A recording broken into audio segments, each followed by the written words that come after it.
नमस्कार, आप देख रहे हैं न्यूज ब्रीफ। मैं हूं आपके साथ आशा। चलिए शुरुआत करते हैं जम्मू कश्मीर से जुड़ी खबरों की। सबसे पहले आपको डोडा की अपडेट दिखाते चले। इस वक्त की बड़ी खबर, जिला डोडा में आप देखिए पुलिस ने 2 संदिग्धों का पोस्टर जारी कर दिया है। ये बड़ी अपडेट है और दोनों संदिग्धों की तस्वीरें और हुलिया यहां पर सार्वजनिक किया गया है। तो जिले भर में नाके लगाए गए हैं, सर्च ऑपरेशन जारी कर दिया गया है। संदिग्ध जानकारी देने वालों की पहचान को गोपनीय रखा जाएगा। ये बड़ी खबर यहां पर आपके सामने, जहां पर जिला डोडा में कानून व्यवस्था बनाए रखने के उद्देश्य से पुलिस ने 2 संदिग्धों का पोस्टर जारी करने के बाद अतिरिक्त नाके स्थापित कर दिए। इन नाकों पर हर आने जाने वाली गाड़ी की सख्ती से जांच की जा रही है और उनमें सवार लोगों का ब्यौरा भी लिया जा रहा है। जिला डोडा के अंदर यहां पुलिस ने पोस्टर में दोनों आरोपियों की तस्वीरें और विस्तृत जानकारी साझा की है। और पहले संदिग्ध की उम्र 25 से 30 वर्ष के बीच में, जबकि दूसरे संदिग्ध की उम्र 28 से 35 वर्ष के बीच में बताई गई।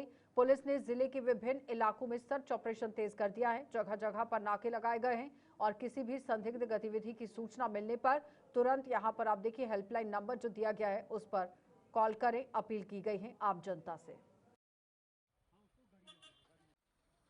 आपने देखा जिला किश्तवाड़ के अंदर आतंकवादियों द्वारा जिस प्रकार से क्रूर चीजें की गई, उसके बाद जो है जिला डोडा के अंदर भी ये संभावनाएं जताई जा रही हैं कि यहाँ पे भी मोमेंट्स हो सकते हैं, जिसके चलते जो है अब सेना हो, पुलिस हो, वो अपनी हरकत में है। और खास करके एक जो वांटेड टेररिस्ट हैं, यहाँ तस्वीरों में आपको बताना चाहूंगा, वो इस वक्त ये अंदेशा लगाया जा रहा है कि वो जिला डोडा के इन पहाड़ी क्षेत्रों में हो सकते हैं। वांटेड ये कुछ पोस्टर जो हैं पूरे जिला डोडा के अंदर आपको जगह जगह देखने को मिलेंगे। ये तस्वीर सैफुल्ला की है, जो काफी देर से जो है किश्तवाड़ खातरू इलाके में जो है आपने देखा कि वो एक्टिव रहा और बहुत सारा नुकसान वहां पर हुआ। लेकिन अब जो है जिला डोडा के अंदर इसके पोस्टर चिपकाए गए हैं और ये कुछ 2 तस्वीरें मैं आपको वहां पर आकर के ये तस्वीरें थोड़ा साफ बताना चाहूंगा। डोडा पुलिस द्वारा जो है ये इंस्टॉल की गई है। यहाँ पर आप देखेंगे नाके हैं, उन नाकों पर जगह जगह इन पोस्टरों को लगाया गया है। यहाँ सस्पेक्ट 1 और सस्पेक्ट 2 बताया गया है। लोगों का मानना है कि अलग अलग आतंकवादी हैं, लेकिन आपको बता दूं कि दोनों आतंकवादी जो तस्वीरें आप देख रहे हैं, एक ही आतंकवादी सैफुल्ला की हैं। और यहाँ सस्पेक्ट 2 में 28 से 35 साल उम्र इनकी तब बताई जा रही है जब अगर ये आपको कहीं दाढ़ी में इस प्रकार से दिखाई देता है तो इसकी उम्र आपको 28 से 35 साल लग सकती है। अप्रोक्सीमेटली इसकी हाइट जो है 5 फीट 8 इंच से लेके 5 फीट 10 इंच तक है। और सस्पेक्ट 1 में आप देखें कि ये सैफुल्ला की ही तस्वीर है, लेकिन बगैर दाढ़ी के अगर आपको कहीं हो सकता है कि अपना हुलिया बदल कर इस इलाके में ये आपको दिखाई दे, हो सकता है सैफुल्ला आपको बगैर दाढ़ी के ऐसा दिखाई देगा। यानी कि कहीं ना कहीं आतंकवाद के खिलाफ जो है इस समय सेना फूक फूक के कदम उठा रही है। और कहीं ना कहीं ये तस्वीरें जो हैं जगह जगह लगाने की एक ही वजह है ताकि आप लोग जो हैं इस आतंकवाद की इन क्रूर दहशतगर्दों से हैं सावधान रहें। मैं इस वक्त गुंदो रोड पर हूँ, डोडा की गुंदो रोड। यहाँ पिछले वर्ष भी आपने देखा कि सुनू नामक एक स्थान पर एक इनकाउंटर हुआ था, जहाँ पर 3 आतंकवादी जो है वो मार गिराए गए थे। लेकिन इस वक्त यहाँ पर लगातार गाड़ियों को चेक किया जा रहा है, लगातार आने जाने वालों पर नजर रखी जा रही है ताकि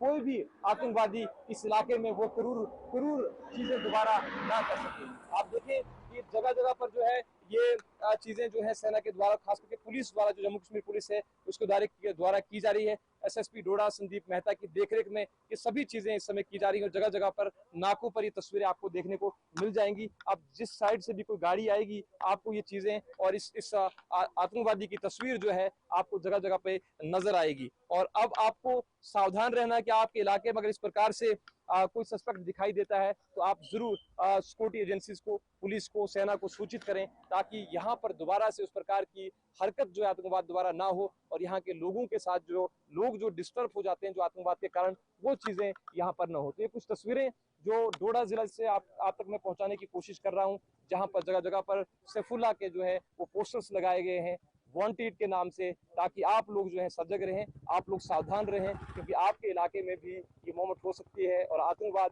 आपके इलाके में भी दस्तक दे सकता है। कैमरामैन के साथ अर्जुन ठाकुर, गुलिस्तान न्यूज के लिए, डोडा, जम्मू।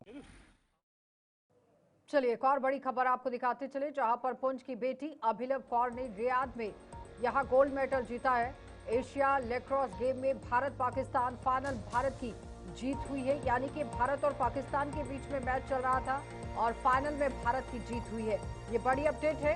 अंतर्राष्ट्रीय स्तर पर भारत का नाम रोशन किया गया और रोशन करने वाली ये पहली लड़की भारतीय बन गई है, जो कि पुंछ की रहने वाली है। और पुंछ में वापस लौटने पर परिजनों और अन्य लोगों ने भव्य स्वागत भी किया। बताते चले कि सीमावर्ती जिले पुंछ की बेटी अभिलव कौर ने भारत का नाम अंतर्राष्ट्रीय स्तर पर रोशन कर दिया है। रियाद में आयोजित एशियन लैक्रोस गेम में अभिलव कौर ने शानदार प्रदर्शन करते हुए भारत को गोल्ड मेडल दिला दिया है। और फाइनल मुकाबले में उन्होंने पाकिस्तान को हराकर विजयी यहां भारत का परचम लहरा दिया है। पुंछ शहर में उनके घर लौटने पर भव्य स्वागत किया गया। शहर के लोग जश्न मनाने के लिए मुख्य मार्गों पर जुटे और उनके सम्मान में कार्यक्रम आयोजित किए गए। अभिलव कौर ने ही कहा कि ये सफलता केवल उनकी नहीं बल्कि पूरे जिले और देश की है। पूर्व राष्ट्रीय हॉकी खिलाड़ी रही अभिलव ने अपनी कड़ी मेहनत और समर्पण के दम पर अंतर्राष्ट्रीय लैक्रोस में भारत को पहली बार स्वर्ण पदक दिला दिया है। उनके इस अद्भुत प्रदर्शन से ही युवाओं में खेलों को अपनाने और देश का नाम ऊंचा करने की प्रेरणा मिली है। और अभिलव कौर का अगला लक्ष्य 2028 ओलंपिक है और उनका मानना है कि सीमावर्ती जिले से निकलकर अंतर्राष्ट्रीय मंच तक पहुंचना बहुत आसान नहीं था। बहुत ही आप देखिए किस तरह से ये एक स्ट्रगल फुल पूरा पीरियड रहा है, लेकिन अंतर्राष्ट्रीय मंच तक पहुंचा जा सकता है अगर आप दृढ़ निश्चय रखते हैं।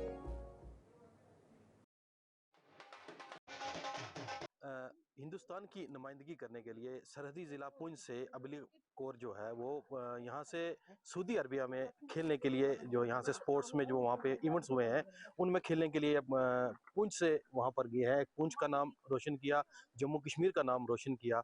हमारे साथ वो मौजूद हैं, गोल्ड मेडल लेके वहाँ से यहाँ पे पहुँची है। इनसे जानते हैं कौन सी गेम है और हिंदुस्तान की जो इन्होंने नुमाइंदगी वहाँ पे की है पूरी टीम के साथ, तो क्या कहना चाहेंगे ये बताएंगे? जी, थैंक यू सो मच आप यहाँ आए कवर करने के लिए। तो मेरा नाम अभिलव कौर है, मैं यहाँ पुंछ डिस्ट्रिक्ट की रहने वाली हूँ। ये मैंने लैक्रोस गेम में रियाद सऊदी अरेबिया में जाकर गोल्ड मेडल हासिल किया इंडिया टीम के लिए। तो ये जो लैक्रोस गेम है मैं बताती चलूँ, ये ओलंपिक्स में है 2028 में। तो 4 साल से मैं इस गेम के साथ जुड़ी हूँ और मेरा इंटरेस्ट बना जब मैंने ये देखा कि ये गेम ओलंपिक में है और ये हॉकी की तरह है, क्योंकि मैं बेसिकली हॉकी प्लेयर हूँ एंड 16 टाइम हॉकी में नेशनल्स खेल रखे हैं मैंने। तो ये सबको पता था, लेकिन सपना एथलीट का होता है ओलंपिक्स तक पहुंचना, इंडिया की जर्सी पहनना और मेडल लाना। तो इस गेम में मैंने सोचा ट्राई करते हैं, तो ट्रायल्स हो रही थी, मैंने ट्रायल्स दिया, मेरी सिलेक्शन होगी सीनियर नेशनल के लिए। एंड उसके बाद वहां से फर्स्ट नेशनल से ही मेरी इंडिया कैंप में सिलेक्शन होगी, जो कि मेरे लिए बहुत शॉकिंग था, इमोशनल था, मिक्स्ड इमोशंस थे कि फर्स्ट टाइम 15 साल से हॉकी में मैं कर रही हूँ, अभी भी मेरी डेली बेसिस पे हॉकी की प्रैक्टिस चल रही है। स्टिल इस गेम में फर्स्ट टाइम दिया एंड कंपटीशन बहुत था, बाहर बहुत कंपटीशन है इस गेम में। स्टिल मेरी सिलेक्शन हुई। फिर इंडिया कैंप से हमारे बाहर से मेंटर आए हुए थे, जितने भी हमारे गाइड थे, जापान से, चाइना से, बड़े बड़े जो भी इस गेम की हस्तियां वो आई थी, उन्होंने हमें सिखाया और हमारा इंडिया कैंप लिया। वहां से मेरी सिलेक्शन इंडिया टीम स्क्वाड में हुई एशियन गेम्स के लिए।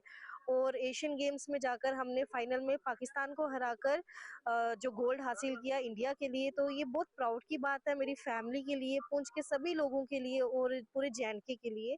पुंछ डिस्ट्रिक्ट से फर्स्ट फीमेल होकर जाना, इंटरनेशनली जाना एंड गोल्ड लाना इंडिया के लिए, ये बहुत प्राउड की बात है। तो ये सरहदी ज़िला है, यहाँ से आप उठ के इतने दूर तक पहुँची हैं, तो क्या पैगाम रहेगा जितनी भी लड़कियां हैं जो स्पोर्ट्स में शौक रखती हैं और घर से उनको नहीं आने दिया जा रहा है, उनके लिए क्या मैसेज रहेगा?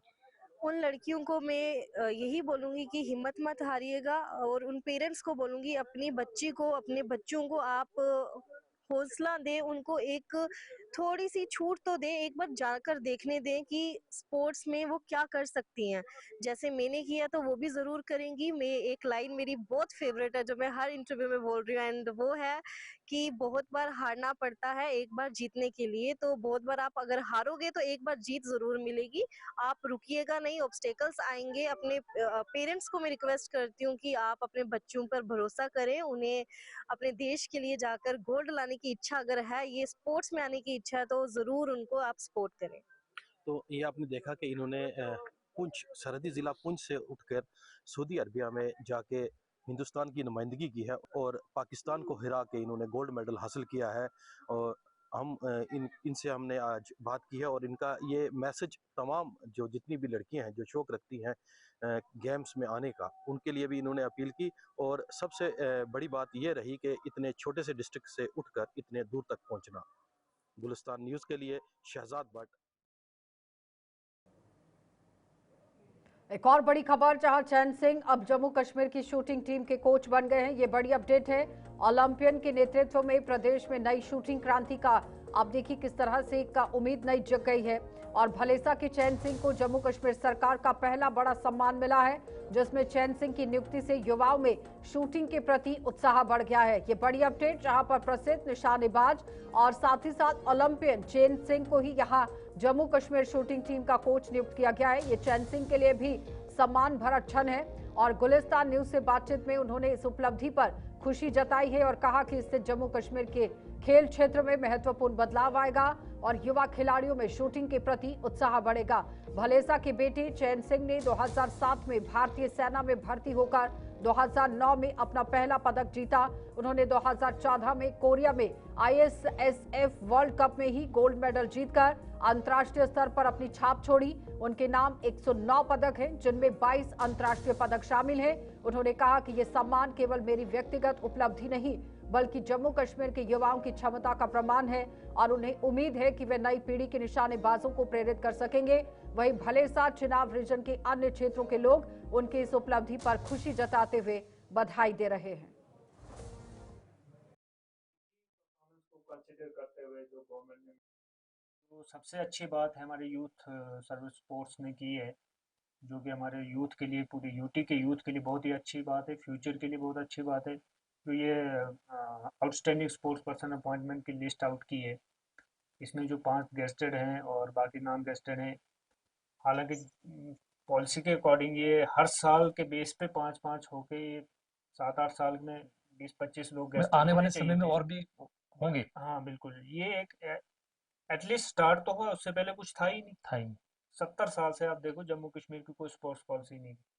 जब मैंने ये इंचोन एशियन गेम्स का मेडल लिया, इतना बड़ा इवेंट होता है वो, इंडिविजुअल ब्रॉन्ज मेडल लिया। मैं स्पोर्ट्स सेक्रेटरी से मिलने गया था जम्मू में।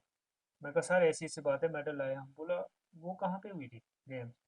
तो आप उस टाइम पे देखो, स्पोर्ट्स सेक्रेटरी खुद स्पोर्ट्स डिपार्टमेंट, उन्हें पता नहीं कितना बड़ा इवेंट वर्ल्ड कवर कर रहा है, उनको ये पता नहीं कहाँ हो रहा है। तो कंपेयर करें आज के दौर में, तो गवर्नमेंट ने बहुत अच्छा इनिशिएटिव एक लिया तो है, कम से कम स्टार्ट किया और इतनी अच्छी पोस्ट निकाली है। अगर 5 भी गेस्टेड निकाले हैं, बाकी नॉन गेस्टेड, तो एटलीस्ट बहुत अच्छा है। हमारा जो यूथ है, आने वाला जनरेशन है, वो अट्रैक्ट होगा स्पोर्ट्स की तरफ। धीरे धीरे बाकी स्टेट्स के साथ हम कंपेयर करना शुरू हो जाएंगे। ये बात सही है, जब बंदा सिस्टम का एक हिस्सा हो जाता है तो उसके हाथ में बड़े सारे छोटे मोटे ही सही लेकिन काम वो कर सकता है। मैं भी ऐसी कोशिश करूँगा पूरी, कि ख़ास तौर से हमारे इलाके में, अपने इलाके को पहले, सबसे पहले तो मैं एक ऐसा प्लेटफॉर्म प्रोवाइड करने की कोशिश करूं जहां पे बहुत सारे हमारे टैलेंटेड बच्चे जो हैं उनको एक अच्छा प्लेटफॉर्म मिले और वो आगे बढ़े स्पोर्ट्स में। धीरे धीरे हम इसको सारे यूटी में, क्योंकि यूटी JNK का चीफ कोच रहेंगे तो हर इलाके को टारगेट करेंगे और जिससे हमारे बच्चों को बहुत ज़्यादा फ़ायदा होगा।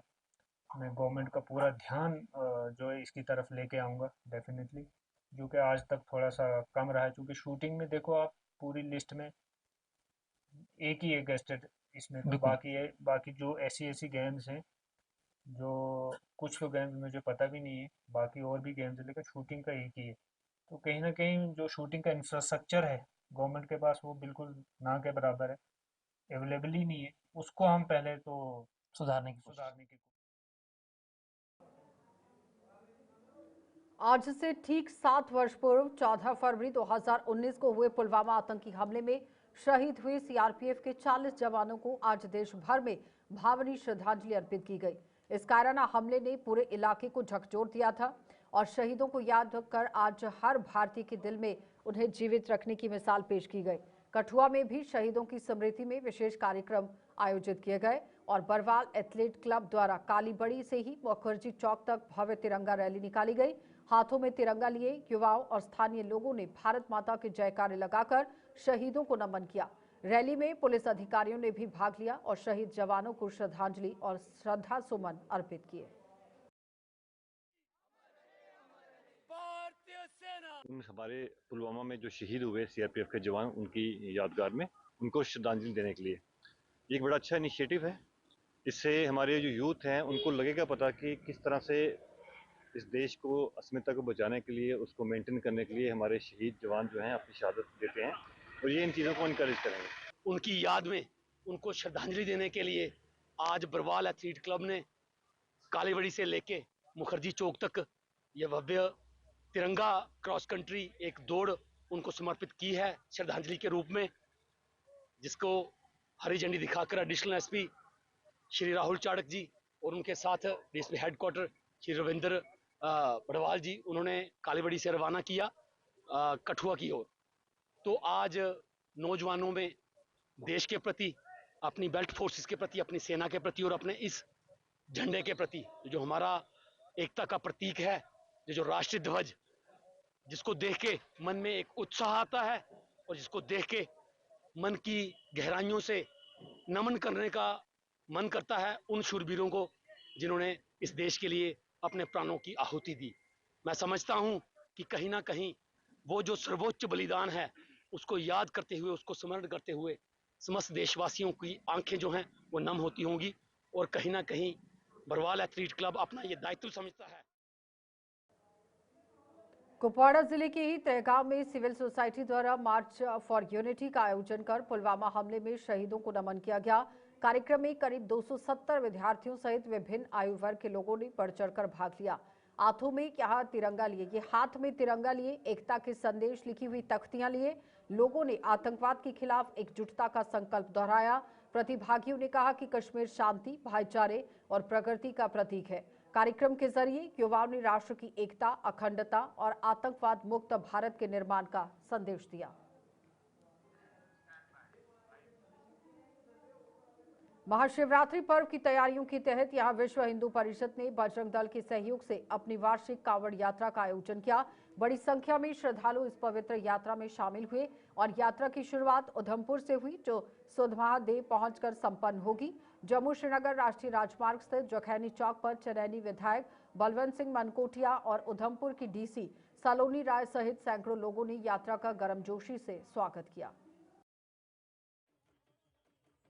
4 वर्षों से ये कांवड़ यात्रा उधमपुर से सुधमहादेव तक जाती है और रास्ते में पड़ाव रहते हैं। इसका लगभग 4-5 पड़ाव रहते हैं। अलग अलग पंचायत में लोग इसका स्वागत करते हैं इस यात्रा का। तो एक बहुत अच्छी शुरुआत 4 साल पहले हुई थी। इसका मकसद एक तो सनातन का जो है संदेश जो है हर घर तक पहुंचना चाहिए, और दूसरा इस इलाके की टूरिज़्म पॉइंट ऑफ व्यू से भी इसकी प्रमोशन कैसे हो सके। जैसे हमारे बहुत से एरियाज़ हैं जो अनटच हैं, टूरिज़्म पॉइंट ऑफ व्यू से थोड़ा सा इतनी इस इलाके के बाहर लोगों को जानकारी नहीं है, जिसमें हमारा गौरीकुंड का है, मानतलाई है, सुधमहादेव है, हरिद्वार है, बिनी संघ है, बुढ़ा अमरनाथ है। इस तरीके के और काफ़ी इस एरिया में जो भी टूरिस्ट पॉइंट्स आते हैं उसको भी किस तरीके से प्रमोट किया जाए और सनातन का किस तरीके से प्रचार हो सके, इस यात्रा का मेन मुख्य उद्देश्य यही है। जैसा कि अभी जो यहाँ के प्रवक्ता है उन्होंने बताया, आज की जो यात्रा यहाँ से फ्लैग ऑफ की जा रही है महाशिवरात्रि के पर्व पे, ये गौरीकुंड तक जाएगी और आगे यात्रा आगे प्रोसीड होगी। और हम इस यात्रा को अपनी शुभकामनाएं देते हैं। और हर साल यहाँ से बहुत सारे श्रद्धालु यहाँ से जाते हैं और हमारी जो गौरीकुंड का एक बहुत ही पवित्र स्थल है, वहाँ से पानी लेकर आगे कांवड़ की यात्रा करते हैं। तो मैं सभी लोगों को अपनी शुभकामनाएं देती हूँ और महाशिवरात्रि के पर्व पे अपनी बहुत बहुत शुभकामनाएं सभी। तो राजौरी में पहाड़ी समुदाय की बैठक हुई, जिसमें राजौरी, पुंछ, उड़ी, करन्हा और शोपिया समेत अलग अलग जिलों से ही कई लोग इसमें शामिल हुए हैं। बैठक का मकसद हिल फोरम को एक मजबूत प्लेटफॉर्म बनाना और इसे संगठित तरीके से आगे बढ़ाना था। बैठक में भाग लेने वाले प्रतिनिधियों ने केंद्र सरकार का आभार जताया और पहाड़ी समुदाय की समस्याओं को हल करने के लिए कई और कदम उठाने पर जोर दिया। इसके साथ ही हिल फोरम की गतिविधियों को बढ़ाने और आगे का अभियान तय करने के लिए भी विस्तार से चर्चा की गई। पूरे जम्मू कश्मीर तो उड़ी, केरन, करना, शोपियन और पुंछ, सुनकोट, मेंढर, निशारा, कालाकोट, सुंदरबनी, कोटरंका, स्वर्णकोट, कोई जगह नहीं है जिसने जड़े बड़े वो लोग जड़े पूरे इलाके की रिप्रेजेंट करने, वैसे लोग सारे आए हुए हैं। बड़ी खुशी की गल है कि पहाड़ियां नहीं है जोड़ा ऑफिस है ये बड़ा जल्दी अस खोलने वाले हैं रजौरी च। जम्मू कश्मीरी चैन क्योंकि इस्से दिन इस्से दौरान जड़ा असा की ST स्टेटस जड़ा ग्रांट होया सा, अज एक छोटा जहा सैलीब्रेशन सा उसना भी, और नाल ST स्टेटस तो मिली आ पहाड़ियां की, लेकिन एक ऑर्गेनाइजेशनल सेटअप साडा नहीं बनया। और अज दी जिहड़ी मीटिंग है इसी च असां दी कोशिश है, जिस तरह के पहले असें भारत भूषण वैद जी की जिहड़ा है जम्मू कश्मीर यूटी ना प्रेजिडेंट बनाया सा, और पूरी जिहड़ी बॉडी जिहड़ी कॉन्स्टिट्यूट की गई है, अज एक उस बॉडी की भी अनाउंस करना है। तो प्लस जिहड़ा तुसें जिस तरह पहले दस्सिया कि असां की शेड्यूल ट्राइब स्टेटस जिहड़ा है ग्रांट होया सा, तो उसने भी जिहड़ी एक सालगिरह जिहड़ी अस मनाने हम करना से हैं आए हैं। एक तो जो हमारी एक पहाड़ी जो ST फॉर्म है, अब उसके सभी लोग जहाँ जहाँ भी पहाड़ी रहते हैं वो सब एक जगह इकट्ठे हुए हैं आज, और जितने भी हमारे जो मसाइल हैं इस ST2 के उन पे बातचीत हो रही है, और एक बॉडी को आज शेप दी जा रही है, पूरी जो बॉडी बनाई जाएगी इसकी। उसके अलावा करना, उड़ी, उसके पुंछ, रजौरी, सुरनकोट, इन इलाकों से सभी लोगों ने आज हिस्सा भी लिया इसके। और जो हमारी ST2 है इसके नॉमेनक्लेचर पे काम किया जाएगा। उसके अलावा जो हमारे दूर दराज के इलाके हैं जैसे करना है, उड़ी है, इनके जो अंदरूनी मामलात हैं उन पे भी काम किया जाएगा। और इसीलिए इसको एक प्रॉपर तरीके से एक इस बॉडी को शेप दी जा रही है आज, और जितने भी ओहदेदार हैं उनको ओहदा दिया जाएगा आज, और उसके बाद एक पूरा ऑर्गेनाइजेशन की तरह, एक कैडर की तरह। सुरनकोट के विधायक चौधरी मोहम्मद अकरम ने ही केंद्रीय सड़क निधि के तहत पाफलियाज मुर्रार रोड के निर्माण कार्य का शुभारंभ किया। 4 किलोमीटर लंबी इस सड़क पर 843.43 लाख की लागत आएगी। लंबे समय से लंबित इस मांग के पूरा होने पर स्थानीय लोगों ने खुशी जाहिर करते हुए विधायक का आभार जताया। इस मौके पर विधायक ने जनता से अपील की कि वे विभाग का सहयोग करें ताकि निर्माण कार्य समय पर और सुचारू रूप से पूरा हो सके। उन्होंने अधिकारियों को सख्त निर्देश दिए कि गुणवत्ता में किसी प्रकार का समझौता न किया जाए। स्थानीय लोगों ने सड़क को हिल काका तक बढ़ाने की मांग रखी है, जिस पर विधायक ने सकारात्मक आश्वासन दे दिया है। 8.5 करोड़ का ये प्रोजेक्ट जो है वो सैंक्शन हुआ है। मैं जनाब उमर अब्दुल्ला साहब और हमारे डिप्टी CM साहब का शुक्रगुजार हूँ कि उसमें इन्होंने मेरी बहुत मदद की, इसमें कोई शक नहीं है। तो मैं यहाँ के लोग जो हमारा मड़ा और हिल काका के लोग हैं उनको मैं मुबारकबाद देना चाहता हूँ कि आपकी दुआओं से मसला हल हुआ इंशाल्लाह। और डिपार्टमेंट को मैं हर जगह कहता हूँ कि काम में जो उसकी क्वालिटी होगी उसमें कोई कंप्रोमाइज़ नहीं किया जाएगा। और यहाँ के लोकल लोगों को मैं ये अपील करता चलूँ कि आपने कोऑपरेट करना है डिपार्टमेंट के साथ और ठेकेदार के साथ। ज़मीनें जो हैं वो जितनी आप अच्छी जगह देंगे, आपकी नाली भी बनेगी, आपकी ज़मीन के आगे डंगा भी लगाया जाएगा और आपकी सड़क भी अच्छी बनेगी। तो यही मेरा कहना है। अल्लाह का शुक्रगुजार हूँ कि ये रोड बड़ी ही अशद ज़रूरत थी इस सड़क की। लोगों ने बड़ी कुर्बानी दी और उसके बाद काफ़ी देर के बाद ये 5 किलोमीटर है जी, 5 किलोमीटर। इसके आगे जो है वो हिल काका तक हम इसको पहुँचाएँगे इंशाल्लाह नेक्स्ट फेजेस के अंदर, क्योंकि इससे पहले भी आगे फॉरेस्ट है, उसकी क्लियरेंस का मसला जो भी है इंशाल्लाह मैं हिल काका के लोगों को भी ये यकीन दिलाता हूँ कि ये बुनियाद रखी गई इंशाल्लाह। तो मंडी में सेना द्वारा the art of living foundation के सहयोग से आयोजित 1 माह का सिलाई और कढ़ाई प्रशिक्षण कोर्स आज संपन्न हुआ। ये प्रशिक्षण कोर्स ऑपरेशन सद्भावना के तहत आयोजित किया गया था, जिसका उद्देश्य स्थानीय युवतियों को आत्मनिर्भर बनाना था। कोर्स में 25 लड़कियों ने भाग लेकर सिलाई और कढ़ाई का प्रशिक्षण प्राप्त किया। समापन समारोह के दौरान सभी प्रतिभागियों को प्रमाण पत्र और सिलाई मशीनें वितरित की गई ताकि वे अपना स्वरोजगार शुरू कर सकें। स्थानीय लोगों ने इस पहल की सराहना करते हुए इसे महिला सशक्तिकरण की दिशा में महत्वपूर्ण कदम बताया।